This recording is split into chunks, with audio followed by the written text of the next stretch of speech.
Hello friends, good morning. Welcome to our channel target with Lalan Sharma. तो आज विद्यार्थी हम साधारण ब्याज का लास्ट वीडियो बना रहे हैं और इसमें जो आज का टाइप है जब ब्याज की कई दरें ज्ञात हों। तो आइए देखते हैं पहला क्वेश्चन। किसी धनराशि पर ब्याज की दर प्रथम 2 वर्षों के लिए 4% प्रतिवर्ष, तदुपरांत 4 वर्षों के लिए 6% प्रतिवर्ष एवं 3 वर्षों के बाद 8% प्रतिवर्ष है। यदि 9 वर्षों की पूरी अवधि के लिए राशि द्वारा उपचित सरल ब्याज 1120 रुपए हो तो धनराशि थी। यस, तो धनराशि मतलब यहाँ पे मूलधन पूछ रहा है, टोटल ब्याज हमको दे दिया है। तो यहाँ पे जो फार्मूला है विद्यार्थी, यहाँ 60 में फार्मूला बताया गया है। सिंपल इंटरेस्ट साधारण ब्याज बराबर पहले वाले के लिए देखिए, यहाँ पे पहले वाले के लिए मूलधन गुणे दर गुणे समय बटे 100। धन मूलधन वही रहेगा, मूलधन हमेशा जो धन आप कह रहे हैं धनराशि, किसी धनराशि पर मतलब जो मूलधन है, मूलधन वो पी होता है सिंबल में, तो पी ही लिखते चलते हैं और वही हमें फाइंड करना है, तो उसे वहां रहने दीजिए। तो P R1 T1 upon 100 plus P R2 T2 upon 100 plus P R3 T3 upon 100। तो यही चीज हम लोग 3 बार जोड़ेंगे। 3 बार जोड़ने के स्थान पे विद्यार्थी हम एक साथ P को कॉमन ले लेते हैं और सबको एक साथ लिख देते हैं और 3 बार 100 लिखना होगा और आपका समय भी ज्यादा लग जाएगा।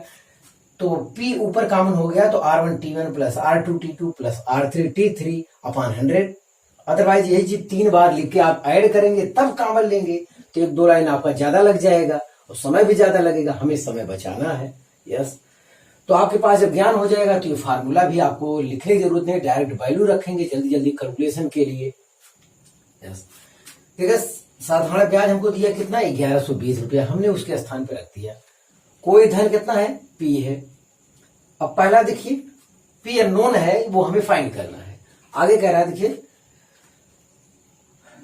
किसी धनराशि पर ब्याज की दर प्रथम 2 वर्षों के लिए 4%। तो R जो है 4 है, टाइम 2 वर्ष है, तो यहाँ 4 टाइम 2 रख दिया गया, प्लस तदुपरांत 4 वर्षों के लिए 6% प्रतिवर्ष, तो रेट हो गया 6% और टाइम 4 वर्ष एवं 3 वर्षों के बाद 8% प्रतिवर्ष, तो 8 × 3 हो गया। Yes, upon 100। तो ये जो 4 दूनी 8 हो गया, 6 चौके 24, 38 24, 24 दूनी 48 और 8 56 हो गया। 56 अपॉन 100 इतना आया 1120। तो यहां से देखिए कैलकुलेशन करते हैं तो P इक्वल टू आया 1120 × 100 अपॉन 56। 56 दूनी 112, 20 आया। 20 में 100 पूरा करेंगे तो P इक्वल टू आ रहा है 2000 रुपया। 2000 रुपया मतलब ऑप्शन बी इज करेक्ट। विद्यार्थी यहां से ये हो गया। क्वेश्चन नंबर 2 देखा जाए विद्यार्थी। प्रताप ने अरुण से कोई धनराशि साधारण ब्याज पर प्रथम 3 वर्ष के लिए 12% वार्षिक दर से, अगले 5 वर्ष के लिए 16% वार्षिक दर से तथा 3 वर्ष के पश्चात की समय अवधि के लिए 20% की वार्षिक दर से उधार ली। यदि 11 वर्ष के उपरांत ब्याज मूलधन से 6080 रुपए अधिक हो तो उधार ली गई धनराशि थी। तो उधार ली गई धनराशि मतलब विद्यार्थी यहां भी हमें मूलधन ही पूछ रहा है, ध्यान दें। लेकिन अब की बार ब्याज के लैंग्वेज में फर्क है। तो जैसे 11 वर्ष कह रहा है तो 11 वर्ष टोटल होना भी चाहिए। देखिए आप वहां साधारण ब्याज पर 3 वर्ष ये हो गया, 5 3 8 वर्ष और 8 3 11 वर्ष, तो यहाँ टोटल देता है। इससे पहले वाले में भी वही सवाल था, टोटल टाइम ऐड करेंगे तो जो लास्ट में देता है 9th वर्ष, तो 9th आया है जोड़ने पर। देखिए 2 वर्ष और 2 वर्ष, 2 4 2 6 3 9 वर्ष, तभी आया, अभी आ रहा है। तो ये कह रहा है साधारण ब्याज देखें 11 वर्ष के उपरांत ब्याज मूलधन से 6080 रुपए अधिक हो।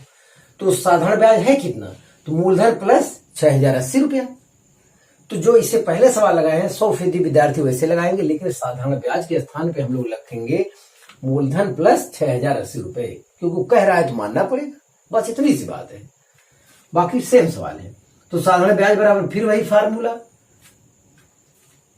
3 बार ऐड करेंगे तो पी कॉमन लेंगे और 100 नीचे कॉमन रहेगा, क्योंकि सबका तीनों बार अगर अलग अलग फार्मूला लिखेंगे तो सब में बटा 100 आएगा। तो P in bracket R1T1 plus R2T2 plus R3T3 value रखते हैं ऊपर। साधारण ब्याज बराबर हो जाएगा मूलधन P प्लस 6080 रुपया, क्योंकि ये कह रहा है। तो P अननोन है, इन ब्रैकेट रेट है 12%, कितने वर्ष के लिए? 3 वर्ष के लिए, पहला हो गया। फिर आगे बढ़िए 5 वर्ष 16%, 16% 5 वर्ष के लिए हो गया। 3 वर्ष 20%, तो रेट हो गया 20% और टाइम 3%। रेट हो गया 20% और समय 3 वर्ष है। अब इनका कैलकुलेशन करेंगे, ध्यान दे, देखिए 16 25 80, 20 तिहाई 60, ये हो गया, और 12 तिहाई 36। इनको हम ऐड करते हैं तो 176 आता है विद्यार्थी, अपॉन 100 ये आया। यस, अब यहां से देखिए इतना अपॉन 1 है और इतना आया है, तो ये 100 से फिर ये गुणा करते हैं, तो 100 से यहां गुणा करिए, तो 100p प्लस, अब इसमें 100 से अगर प्रोडक्ट करते हैं तो 6080 और 20 और आ जाएगा उनके पास। यस, इतना आ गया, is equal to 176p। Yes, तो 176p इधर है, 100p इधर है, उधर ले जाके घटा लो, तो घटा लेंगे तो आएगा 76p। तो 76p बराबर आ रहा है इतना, तो P बराबर कितना आएगा? ये बटे 76। यस, तो ये 4 से हमारा कैंसिल हो रहा है, 4 1 के 4, 4 9 36, यहां देखिए 4 1 के 4 25 20, ये हो गया, और 4 दूनी 8, 3 0 आ गया, और 19 8 152 होता है, तो 19 8 152 होता है, तो कितना रहा? 8000 रुपये। तो P जो आपको मिल रहा है वो 8000 रुपये मिल रहा है। 8000 मतलब ऑप्शन ए इज करेक्ट। तो विद्यार्थी इस टाइप का सवाल जो है, जो कई दर आपको ज्ञात हो, ऐसे में इस टाइप का सवाल हम ऐसे लगाएंगे। तो यहाँ पे 3 स्टेप में दिया है, तो 3 बार ऐसे ऐड कर लेंगे तो जल्दी हो जाएगा। अगर तीनों अलग अलग लिखेंगे, PR_T1 अपॉन 100 प्लस, इसका अंदर विस्तार करेंगे तो ये चीज 3 बार आएगा, तो आपके लिए समय ज्यादा लगेगा। तो हाँ विद्यार्थी, आप इसे कॉपी कर लीजिए।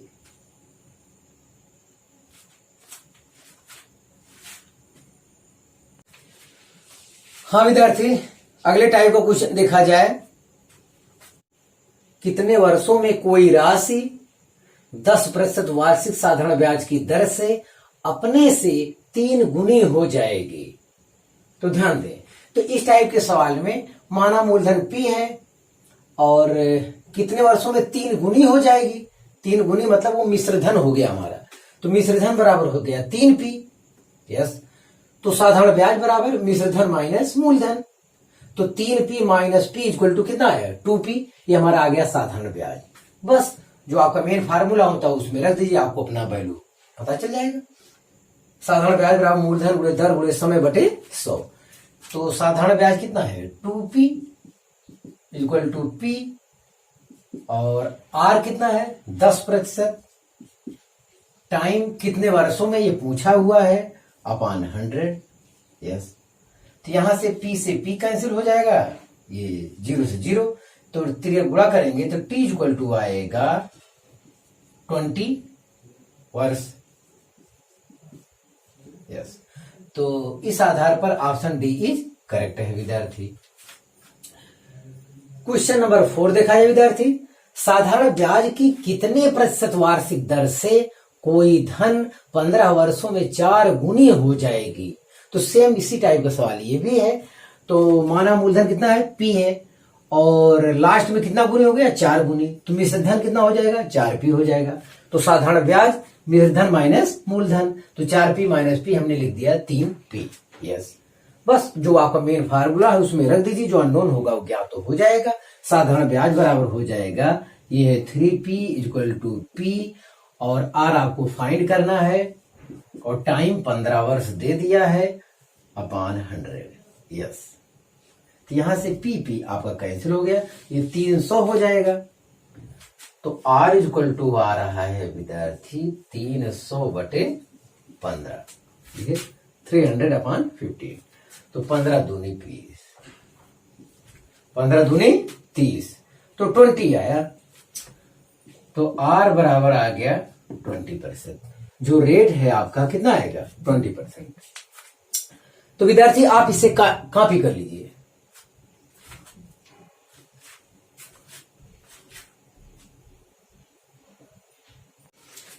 हाँ विद्यार्थी, अगला क्वेश्चन देखा जाए। कोई धनराशि 10 वर्ष में अपने की दुगनी हो जाती है, साधारण ब्याज की उसी दर से वह अपने की 3 गुनी कितने वर्ष में होगी?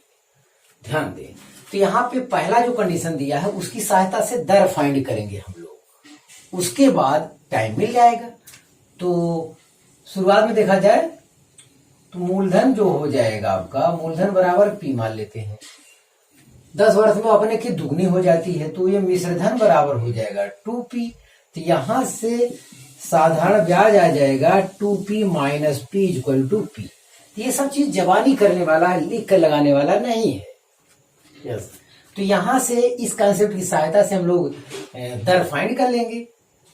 तो साधारण ब्याज बराबर मूलधन गुणे दर गुणे समय बटे 100। चलिए यहां से लिखते हैं, साधारण ब्याज के स्थान पे लिखेंगे आपका P हो गया, और P अपने स्थान पे है ही है। R फाइंड करना है, टाइम दिया है 10 वर्ष में, दुगना होता है 10 वर्ष अपॉन 100। तो ये चीज यहां से आया, यहां से P से P कैंसिल हो रहा है, 1 0 से 1 0। तो R इक्वल टू जो हमको मिल रहा है वो 10% मिल रहा है। तो फर्स्ट वाले कंडीशन से जो विद्यार्थी हमको दर मिल गया है, अब आगे कह रहा है साधारण ब्याज की उसी दर से वह अपने की 3 गुनी कितने वर्ष में हो जाएगी। तो 3 गुनी हो गया, तो अब की बार जो मिश्रधन है वो कितना हो गया? 3p हो गया, 3p हो गया। तो अब साधारण ब्याज कितना हो जाएगा? 3p माइनस p, तो हो जाएगा कितना? 2p। बस फिर वही फार्मूला साधारण ब्याज में रखिए, तो 2p बराबर हो जाएगा p, और r कितना? 10% हम लोग निकाल चुके हैं। टाइम कितने वर्षों में यही पूछा है, अपॉन 100। बस इतना आया। तो p से p कैंसिल हो रहा है, 1 0 से 1 0 यहां कैंसिल हो रहा है, 10 दूनी 20। तो जो टाइम आ रहा है वो 20 वर्ष आ रहा है। यस, 20 वर्ष, मतलब ऑप्शन डी इज करेक्ट। ध्यान दे विद्यार्थी। क्वेश्चन नंबर 6 और आज का आखिरी क्वेश्चन देखा जाए। एक निश्चित राशि निश्चित साधारण ब्याज की दर से 7 वर्ष में दूनी हो जाती है, तो वही राशि उसी ब्याज की दर से कितने वर्षों में 5 गुनी हो जाएगी? तो सेम यही सवाल है विद्यार्थी। तो यहां भी मूलधन कितना है? वो P है, और 7 वर्ष में दूनी हो जाती है, तो मिश्रधन कितना हो गया? 2p। तो यहां से साधारण ब्याज जो मिल रहा है 2p minus p equal to कितना हो गया? p। अब यहां से हम लोग क्या, साधारण ब्याज बराबर मूलधन गुणे दर गुणे समय बटे 100, इसकी सहायता से यहां से रेट हम लोग फाइंड कर लेंगे। साधारण ब्याज है आपका कितना? p। अरे मिश्रधन में से मूलधन घटाए हैं तो वही हमारा साधारण ब्याज है, तो ये p बराबर हो जाएगा, मूलधन p है ही है, और फाइंड करना है, टाइम दिया है 7 वर्ष शुरुआत में, अपॉन 100। यस, यहां से p से p कैंसिल हो गया। तो यहां से r बराबर जो हमको मिल रहा है वो 100/7% मिल रहा है। रेट हमको पता चल गया। अब इसी रेट से आगे कह रहा, तो वही राशि उसी ब्याज की दर से कितने वर्षों में 5 गुनी हो जाएगी। मतलब अब जो मिश्रधन है वो 5p हो जाएगा, पहले मूलधन जितना था उसका कितना? 5 गुना हो जाएगा। तो ऐसी दशा में अब साधारण ब्याज कितना हो जाएगा? 5p minus p is equal to 4p। अब साधारण ब्याज हो जाएगा। ध्यान दे, अब यही मेन फार्मूले में रख दिया जाए, साधारण ब्याज बराबर, साधारण ब्याज के स्थान पे 4p रखेंगे, बराबर मूलधन p, दर हम लोग निकाल चुके हैं। दर है 100/7, मूलधन गुणे दर गुणे समय, समय फाइंड करना है, अपॉन 100 फार्मूला कहता है, वहां से हो जाएगा। यस, तो यहां से तो 100 कैंसिल हो गया और यहाँ P से P कैंसिल हो रहा है, 7 चौक 28, जो T इक्वल टू आ रहा है 28 वर्ष आ रहा है विद्यार्थी, 28 वर्ष। Option C is correct. तो विद्यार्थी आप इसे कॉपी कर लीजिए। हाँ विद्यार्थी, आज बस इतना ही। आप मेरे से पढ़ाई करते रहें। All the very best.